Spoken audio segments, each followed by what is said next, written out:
good. So whenever you're ready. All right, let's do it. Who would like to go first? Who's brave? Who's the bravest warrior? Who's not brave? You go first. Hey, no, we don't count. Go for it. I'll go ahead and ask all of y'all, just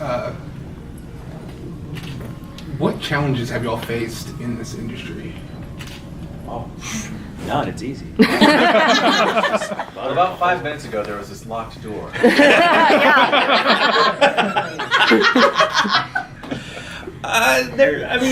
There's all kinds of challenges. I think that the biggest challenge for me personally, and I know I'm not unique in this, is when you kind of enter into the acting lifestyle, and that's any kind of acting, any creative lifestyle where that's how you primarily support yourself, it's your relationship to time completely changes because it's not a 9-to-5 job. It's not, you don't wake up every morning and go, okay, I have to go here, and then I have a lunch break, and then I come home, and then it gets, it's your week kind of morphs around you as you wake up every day. An agent calls and says, hey, can you be here? Or maybe they don't, and you're, oh, cool, I guess I'm going to go to the dog park today.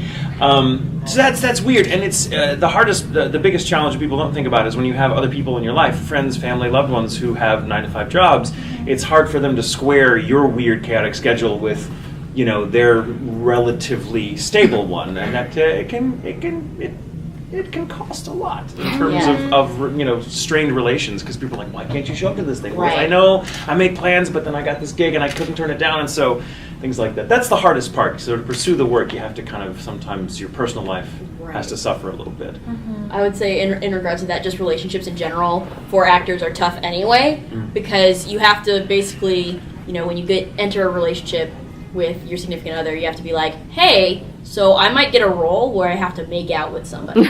Are you okay with that? Yeah, and so anytime, because I was dating a guy who had a 9-to-5 job once, and I was in a show. So we had no time together because, he got off of work at 6 and my call was at 7. So there was no seeing each other while that show was running.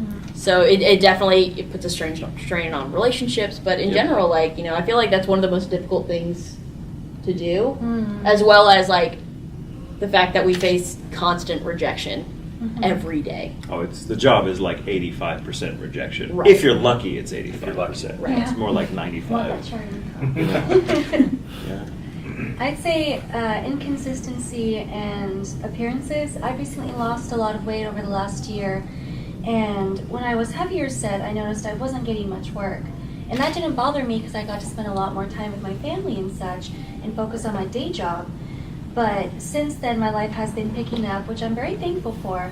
But it also comes in the territory of inconsistency working, that I had a 9-to-5 job, so they wouldn't let me leave quite frequently, and I had to cancel a lot of gigs, so that was unfortunate. But I am happy where I am at now, so Hakuna Matata. Challenges, I would echo a lot of the sentiments there about, especially about rejection and difficulty with schedules, things like that. I would also add that if you have certain goals in this industry, like certain things you want to hit or certain achievements that you want to get to, you have to be very realistic about what that's going to entail, because this is, voice acting specifically is perhaps one of the most competitive fields you can try to enter into. It's like if you want to be an actor, you go to medical school, and the analogy is you would get like a general practitioner degree, right? Well, and then going into voice acting is kind of like you're going to go be a cardiologist or something. So like only the ones that can really use their voice to emote and create a character without using their bodies at all, right? So it's sort of its own specialized little niche, and it's grown so much just in the last decade or so, and lots of people want to do it because it's fun and it's great and it's awesome. But that means that you are competing with, some of the best people out there, and so that's exciting because it's cool to rise to that challenge. But it's also like it's a level of competition you just have to be ready for it, So yeah. I also feel like voice acting evolves in general. Oh yeah, Because staying on top of the changes and what's expected. You notice it in film particularly, but the acting style that was in the 50s is no longer relevant today. So you also have to keep updating how you act. True. Right. It's the fun part. Study. Yes, take workshops and listen to other actors and get together. Yeah, organize. Try to grow. Right. Yeah. I understand that with acting and with all the stresses that come with it, obviously you get very stressed, you get very burnt out. What's something that you do to kind of like recharge your batteries so that you're fresh and ready for the next role that comes your way? It depends on the nature of the burnout. Sometimes I get very specifically burned out on a character, like it's a really, and like Okabe, for example, from Steins Gate is really emotionally draining, and so I have to just go and like eat a lot of ice cream and snuggle, like, not deal with people for 24 or 48 hours, you know. Sometimes a nice little trip is good. It just depends what I have the freedom to do. Because it's acting, you know, I have certain things that if the stress comes from just being too close to a character and needing a break from that mindset for a little while, I've developed techniques of just like, okay, well then this is what it, like almost symbolic rituals that I will do to be like, okay, Okabe, you're staying here now. Like you know, be gone. It's like an exorcism. I burn sage and, you know, Yes, go through the house with Banish salt and, you know, them. kind of thing. But mostly it's just kind of, I have a lot of, I'm very lucky to have friends that are very close to me and that are also actors, and so they understand that mindset, so we can get together and kind of decompress and talk it out together. It's our therapy. And actors, I mean, if everyone that wants to be an actor, I highly recommend getting a therapist. I mean, everyone should have therapy Yes. anyway, but actors specifically, because you're tapping into things that, you know, you because you're in so many weird circumstances as your characters that, you know, if you're doing the job, if you're committed to the job, you end up walking away from it, you know, and it's like a memory of something you actually went through. Right. And with that comes all the beautiful psychological baggage that you can't deal with on your own. You know, you need someone that understands it, and so therapy is good, or other actors that are, you know, going through something similar. So it depends, but it's other people. I tend to like to be alone, but I know the longer I spend alone, the worse off I am. So I reluctantly need people, but I desperately need them. Because when I get with people, I'm like, I don't want to see anybody, and then I have my friends that no, you're not backing out. You're coming tonight. Shut up and just get your ass down here. And I'm like, fine, and then I feel so much better because I listened to them. You know, but I need those friends that can literally sometimes pull me out of my little cocoon. So like similar, especially when you're doing a character that you record in a short period and it's like a dramatic, because you're running the gamut of sometimes, like, you know, your character has a really emotional, like, you know, transformation within the scene, and you're only in the booth for 3 hours, but you're exhausted at the end because you're doing all of it, but it's in a compressed amount of time. So that's always really tough. It drains me a lot. I'm always tired after. So sometimes a nap will just fix everything. I'm just like, oh, all better now. But, you know, when I am burnt out on certain things, like whether it be like, you know, knowing I haven't gotten parts, because there's no like, oh, sorry, we didn't pick you. It's like you just don't hear anything, and you're like, I guess I didn't get it. So you'll just you're just ghosted. Yes, and you're just like by everybody. Yeah, no. So you're just. So sometimes I do something like going to do something for myself, like something that I enjoy. So that might be like, you know, going out to like, you know, a restaurant to eat, and that'll like make me fine. But sometimes when I need the people, I don't necessarily need like the talking. I can be like, hey, can you just come over and sit there, and I'll sit here, and we'll. And just watch me eat. Well, no, like what my mom calls it, she calls it parallel play, because when you have a toddler and they don't play together, they're just playing in the same area, but they have company, so it's like still considered like, so it's parallel play. So like, that's a great idea. Right? So good concept. Right. So like, so you just like, so sometimes I'm just like, hey, can you just sit in the room? Because I don't like, because there's sometimes where I just don't want to talk, especially if it's been a day that I've had to talk a lot in the booth. Like when it's really line heavy, like your voice is tired. It's really tired, and depending on how many hours you were in there, like sometimes you can't work the next day, and like sometimes just it's not ready for that. So just, you know, being quiet with somebody else, and then reading books, because I love escaping into books, novels, you know, watching a good play. That's a big thing for me, because watching somebody else experience emotions is just like therapeutic for me. But therapy, yes. Yeah. If you're an actor, go to therapy. Therapy. For my self-care, whenever I'm burned out, I usually turn to yoga and meditation. I've been really into that recently. Headspace is a really great app I've downloaded. It's one of the best, I feel. But if I've ever had like a really stressful day, I always try to tend to treat myself. And I always go for my favorite dessert. And I'm like, I've earned this because I burned so many calories in that booth crying. Yes. And this is all for me. I have no regrets. But in the end, self-care is really important after any type of session, especially if it's psychologically stressful and you have to take care of yourself in the end of the day. But those are my recommendations. I am an only child, and so I spent a lot of time alone as a kid talking to myself and doing voices and stuff like that. And so I, even still today, if I get stressed out or if I get too, tired by extrovert stuff, I just have to be alone. I just have to be alone, and I'll do either some meditation or I'll listen to music, read by myself, just so that I'm alone. If I can even just get like 30 or 40 minutes of just staring at a wall and just push my thoughts away and just kind of meditate, it makes a huge difference. I try to meditate every day for at least 30 minutes, and that helps a lot. Yeah. Oh, here's a weird thing. I also do like anything that's like repetitive. Like folding clothes or something. Not that I like folding clothes, it's just something that I know it's like you can do it mindlessly. Like anything that has like that kind of like it's a decompressing state. Yeah. You just have to kind of sort of power down for a little while and then reboot and then you're fresh. But It's like a cell phone. yeah. Like when you're running your computer too long, you have to reboot it. It's a little too hot. And you're like, oh no.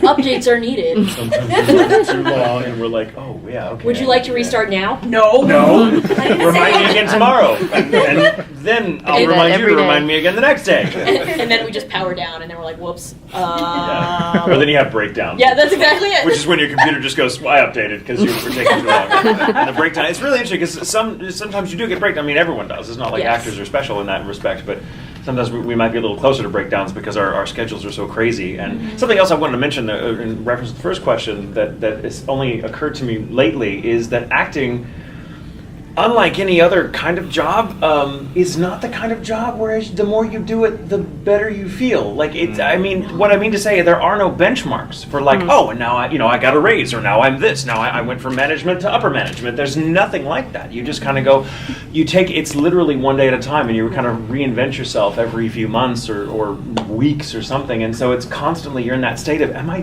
doing this right? I've been doing this for 15 years. I teach, and I'm still like, am I doing this right? Am I doing? I don't. And you're just waiting for someone to find you and be like, "Wait a minute, you're not an actor." And that fear and that feeling stays with you because because actors tend to be very isolated. There's no boss that's like, "Good job on those last 5 shows you did." I mean, you have a boss for each individual project, and they're like, usually, but the relationship is usually not such that they're like, "You were so great, I love you, let's go get drinks." It's more like, "Cool, thanks for not ruining my show," and then you never see them again. It's very businesslike. So it's not a continuous relationship with a specific set of people that you grow within. It's more like, okay, we go from here and we're done, and then we go over here and we start the process all over, and you're just doing that for years and years and years. So there's not an evolution that's obvious, that's not handed to you. You have to kind of create your own thresholds and find your own benchmarks, which is difficult. It's very self-directed in a way that can be very disorienting if you're used to having the kind of jobs where someone tells you, now you're here and now you're going there and then you're going here. You kind of have to, you have to map out that territory yourself, and it's dizzying. Especially like when you get first started, because it doesn't go like, first you're in Walla, then you're in bit parts, then you're in supporting, then you like slowly work your way up to lead, and then you just stay at lead. That's not how it works. Some people are like, I got a lead, and then they don't have anything, and then they're like, oh, Walla. Like it's very. Was this backwards up? Did I piss someone off? No, it's just that's just the shape your career took. No fault of your own. Right. Yeah. So it's very much. Sometimes you start really big and then you go small and then you're big and small. But it's a roller coaster. It's always a roller coaster. It's like I compare it to trying to jump into a rolling car holding groceries. Constantly, just chasing your car because you forgot to engage the emergency brake, and you're like, no, and you're like, you don't know how you're going to open the door once you get there, but you'll figure it out. But first things first, just get to the car. That's a smart. Who wants to to be an actor now. We glamorized it for you? Brilliant. Go for it. So in addition to voice acting, I know you guys also wear many hats as well, with script writing and, ADR and things like that. Is it like a echelon that you would like to do later, or like how has it changed? Which one do you guys prefer, or like the future, I would guess? Yeah, so to make a living in any kind of creative endeavor, but specifically voice acting, because it's such a weird niche market and highly competitive, as Christopher said, you do have to wear or be willing to wear a lot of hats. So I, in the course of my career, have been an actor, a writer, director, sub-director, promoter, con speaker, stand-up comedian, all that stuff.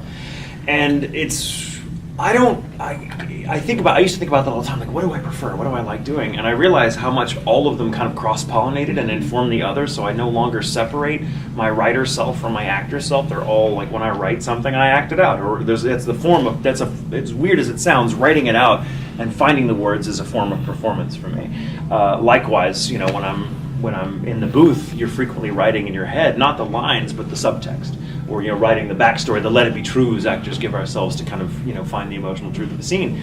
So I've completely lost the ability now to separate those different facets. I can't compartmentalize anymore. I tried to once, and it was just like, I'm an actor now, okay, and I'm just an actor. And then here I'm just a writer, and then I realized there's so much bleed over that it was impossible to keep straight. It's like, right. It's like you can't eat from a regimented plate in this business. Your mashed potatoes are going to bleed into your beets every day. It's just how it goes. Like he said, when you basically try and do everything. I'm not particularly a writer for anime. Like, I write some things, but it's just basically like, I write more poetry than anything. And sometimes like lyrics to songs I make up and stuff. They're not relevant in any way. They're just dumb songs. But it's something I do to de-stress and stuff. But in regards to working with other with working directors and writers and stuff, I find like the writers who are also actors are less likely to give you something that's weird to say. Like they don't put too many consonants too close together because they know it's hard to get. If it's a complicated saying, they know it's hard to get out. They're gonna be like, "Oh, the actor's gonna hate this." Like sometimes they can't. Coating, Right. Like sometimes things have to stay, but when I was in college, my focus was directing. So I do some stage directing. I worked at a high school for 4 years and directed 8 shows. I'm very interested in directing. I love directing, but I also feel like because I like directing and because I like acting, my acting informed me how to direct someone without giving them line readings, and I feel like that's very important to be able to say, because God bless you for that.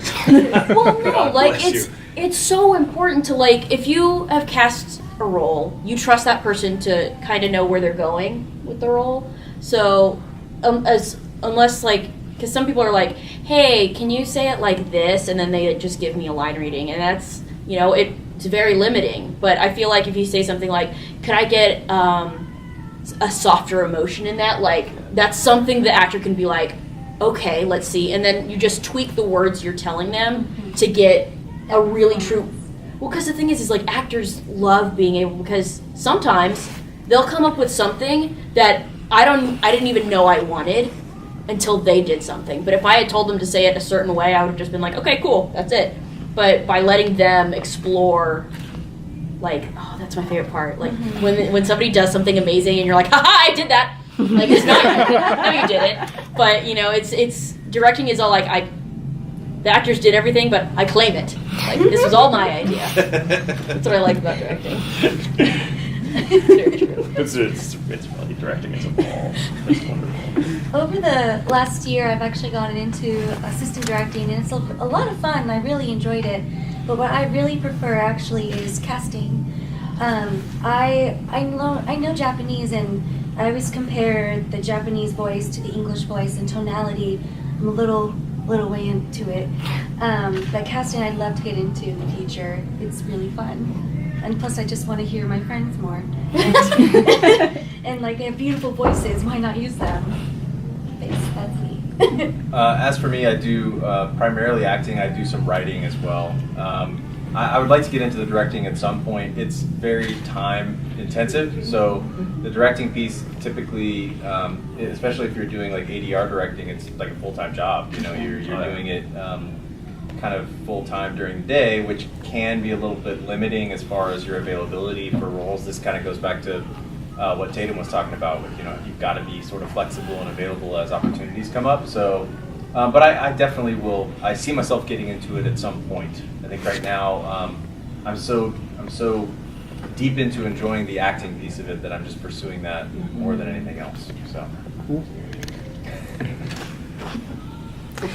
Okay, so I myself am trying to get into the voice acting industry, and I've taken some workshops with Sunny Straight, and also I know that feeling of the ghosted thing, because I've been casted on Casting Call, these abridged series and some fan dubs, but nothing official, of course. But from where I'm at now, it's like I have an official demo and everything. It's like I just don't know next steps. Like, I'm going to take more workshops, obviously, but what's some next steps from there?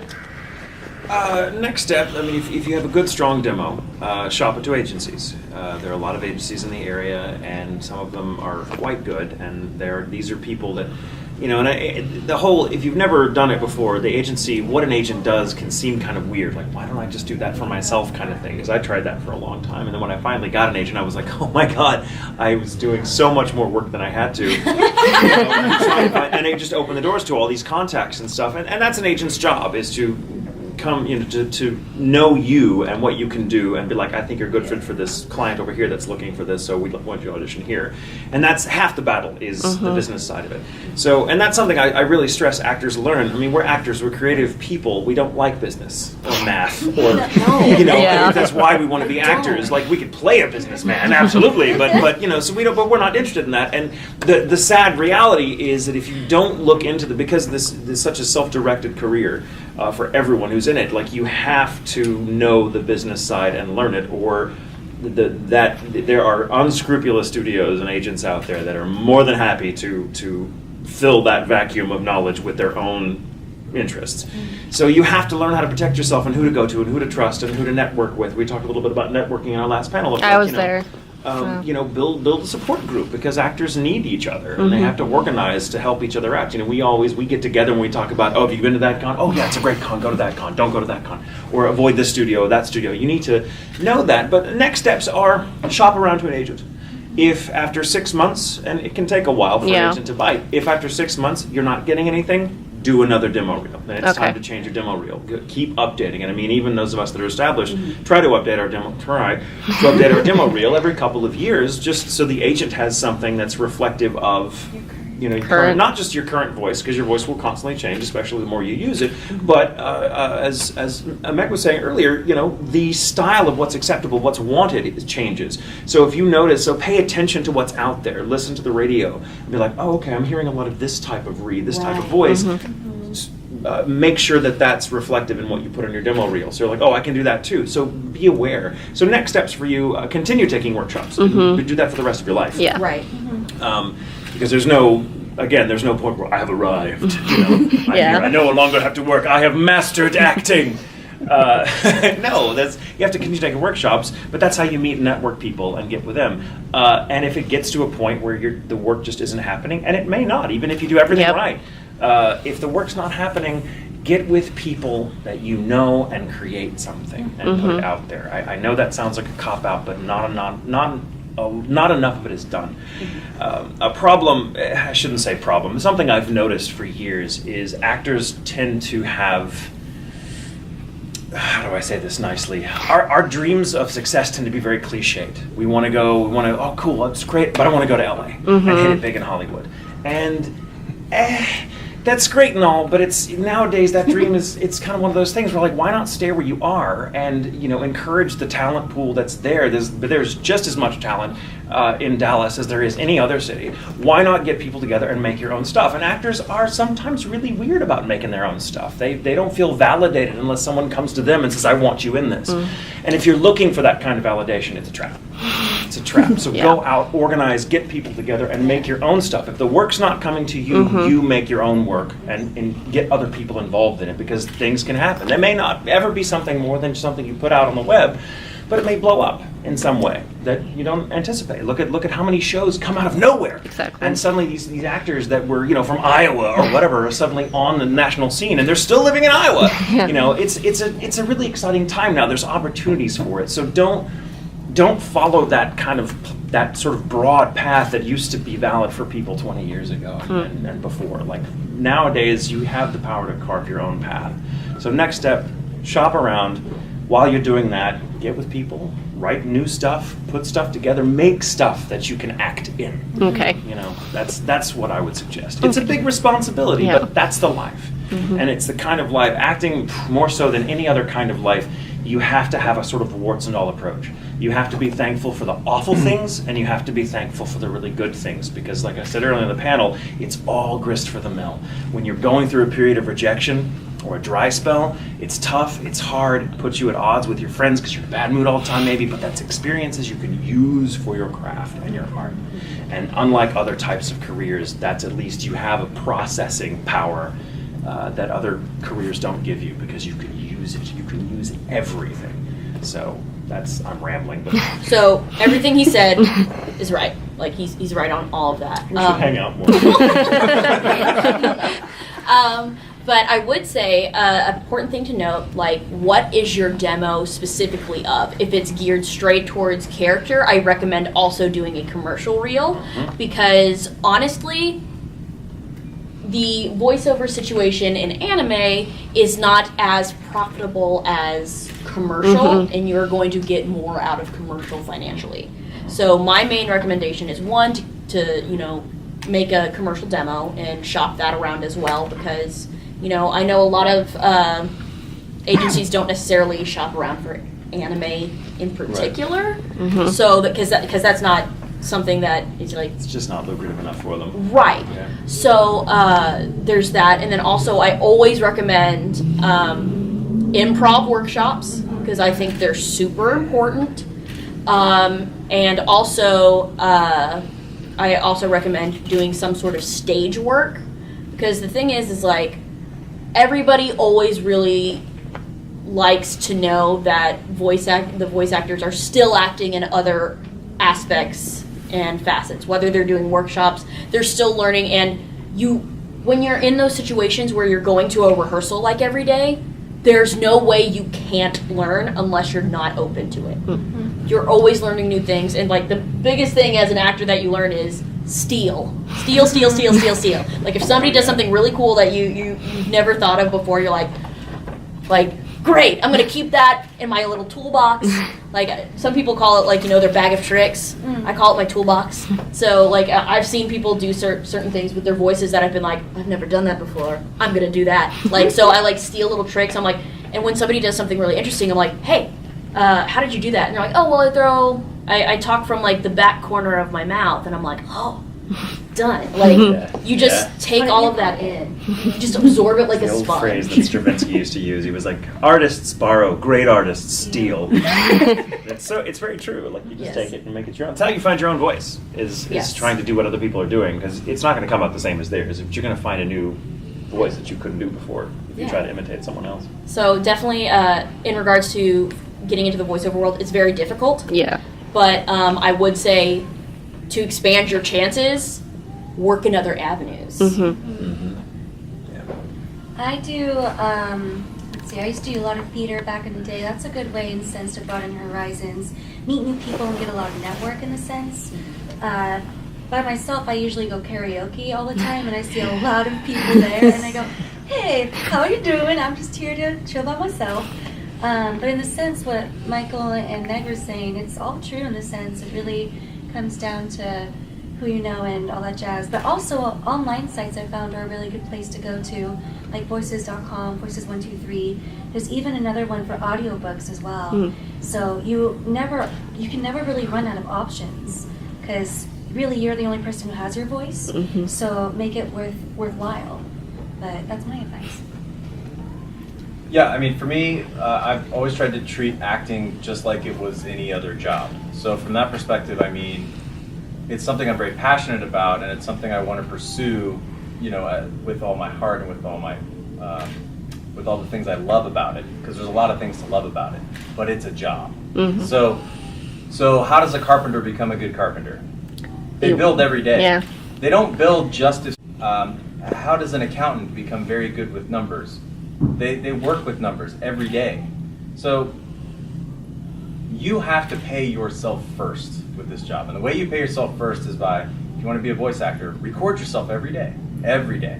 There is no day that goes by that you do not record yourself and listen back to it and try something new or try to grow. I hate listening to my own voice, but You are in a period that a lot of us go through. So especially when you start out, you're going to go through a period where you're going to record things and you're not going to like how it sounds. Mm-hmm. Everybody goes through that, but you got to get through it. Mm-hmm. And I would say, so forget about about getting jobs. Even you're a carpenter. Every day you're going to build something.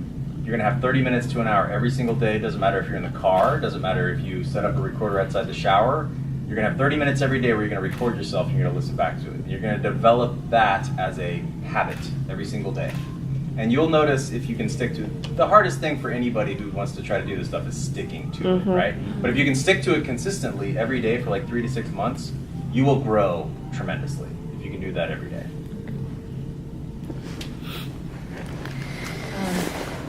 Whenever you're all in between jobs, do you all have to find like creative side jobs or hobbies in order to supplement income? Like, for example, there's a former actress I know who used to have to do calligraphy in between jobs. So do y'all have anything like that? I haven't. I used to. I haven't had to in a while. I've been very, very lucky in my career, and that apparently in every anime that's ever been made, there's a character with glasses. So I'm good. But we supplemented. I kind of, having done this as long as I have, I've kind of got the rhythm down. I kind of know when a dry spell is coming, so I'm like, cool. So I tend to shore up what I earn, so I can have, I can live during the lean times and still pay rent and eat out occasionally. And then occasionally, if I play the con circuit, do all sorts of things. It used to be. When I first started out, I had a 9-to-5 job for about 3 years before I decided to say, no, I'm going to pursue the acting full time. I only did acting on the side. And I've been very lucky, and that was about 12 years ago. And since I started acting full time, I haven't really had a major dry spell. But that's not to say it's not going to come. I mean, it always happens. At some point, I'm going to be like, unless they do like Oron High School nursing home. At some point, I'm going to be out of work. Yeah. So yeah, but in the meantime, I think I write a lot and I try to create other things and get actors together involved in stuff. I teach as often as I can. I want to ramp that up. So that's what I do. Is teaching, because I love teaching. I love just being. I love molding minds of especially actors. His workshops are great. Well, I've been blessed with really, really awesome students.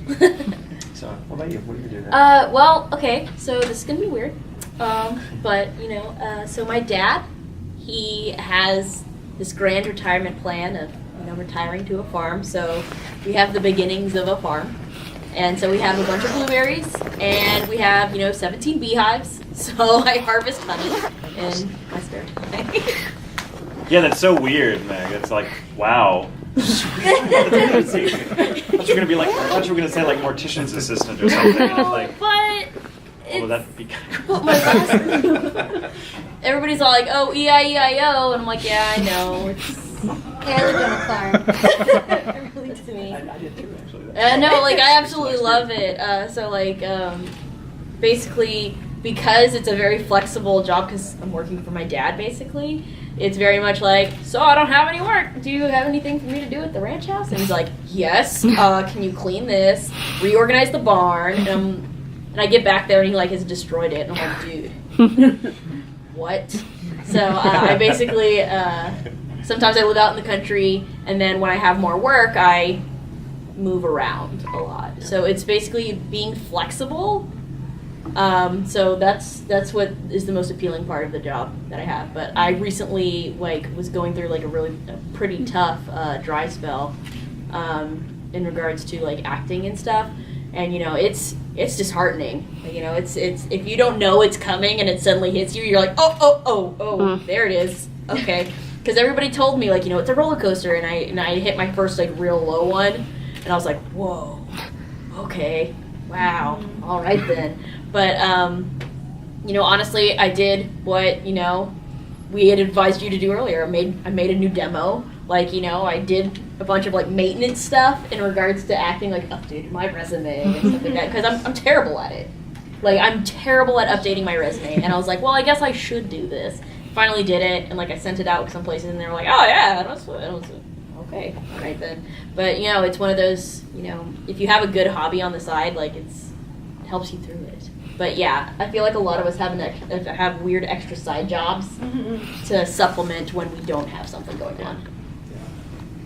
For me, whenever I encounter a dry spell, I always try to find things I enjoy most. Before I started voice acting, I really wanted to be an art major, so I've gotten really back into watercoloring and acrylics.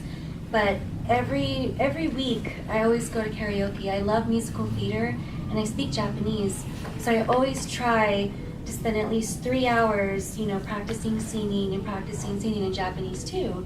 But I always go by myself, and people think that's strange, but I like that time by myself, enjoying what I do. And that's how I usually encounter my dry spells and how I get through them. It's a lot of fun. That sounds awesome. You should make fun with the time you have, and you shouldn't be sad about not getting work, because in the end it will come to you if you are positive and you continue to practice and all that. Yeah, you really, I would just want to expand on that a little bit. I think there's this conception too that, and Tatum, you were talking about this earlier, that if you don't do it by this period, then you aren't going to make it, or you aren't going to be able to get wherever you're going as an actor or as a performer. And that's just not true. The reality is, a lot of the people that try to do this quit. That's the truth. The truth is, most people can't stand the level of rejection that comes with this. So that's a huge advantage if you're somebody that can, because those people aren't going to keep doing it. So, and I would also add to that. So I take whatever it is you love in your life and try to make some money at it. Get good at it and then make some money at it, right? So I was very into video games. I've always played video games since I was a little kid. Well, what comes with playing video games oftentimes are computer problems. So on my own, I was just figuring out how do computers work. How do you fix computer problems when they happen so I can play my video game, right? But it turned out that I started learning a lot, and I started really getting into that side of it. Well, there's this whole gig economy out there for people that know how to fix computers. So I've never had a problem with money, because anytime that there's ever been an issue with, either I'm not getting roles, or it seems like, for me it comes in waves. There's really high waves, and then there's the crests between the waves, and that's how it goes. There's always computer work. There's always sort of contract stuff you can get. There's always that stuff out there. So, and that came out of a love of just playing video games. So, and then it also ties into sort of, you have to treat yourself like a small business owner as an actor, right? You are the business. And so you got to figure out social media. You got to figure out how does everything work online with promoting yourself.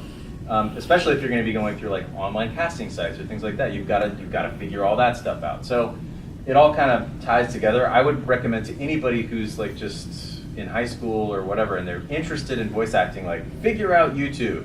I know YouTube is its own sort of mess to try to get into. It's horrible. And it's incredibly competitive as well. Bad. But you're going to learn so much from that. Even if you don't do anything with YouTube, you're going to learn so much from your experience of throwing yourself at YouTube that will apply to other areas that you can use, in other platforms and other places that you're not even thinking about right now because they haven't come out yet, right? But you're going to have that. Awesome. Yeah, Twitch, right? Twitch is awesome for that because you don't have to do the editing stuff, and I think that's the most scary thing about. Yeah, there's a technical aspect to it. Yeah. So I would recommend anybody starting out right now, figure out how your computer works, and then you will never necessarily be in trouble for money, because if the time comes, you can take a 3-month contract fixing somebody else's computer and you'll be fine. Fix mine, please. I think we have time for one more question, then we have to wrap it up. So. Actually, I have one. You mentioned social media. With the emergence of social media, and a lot of people wanting to know the faces behind these voices. I heard Peter Cullen for years, and then finally saw him, who's this short cowboy? With that, do you think there is a lot more of a popularity contest when it comes to getting roles and everything? It's are you out there? Are you popular with fans or whatever? Studios definitely can treat it like that sometimes. There's been an increase in certain studios. Well, not just certain, every studio. I mean, they're a business. They want to make money.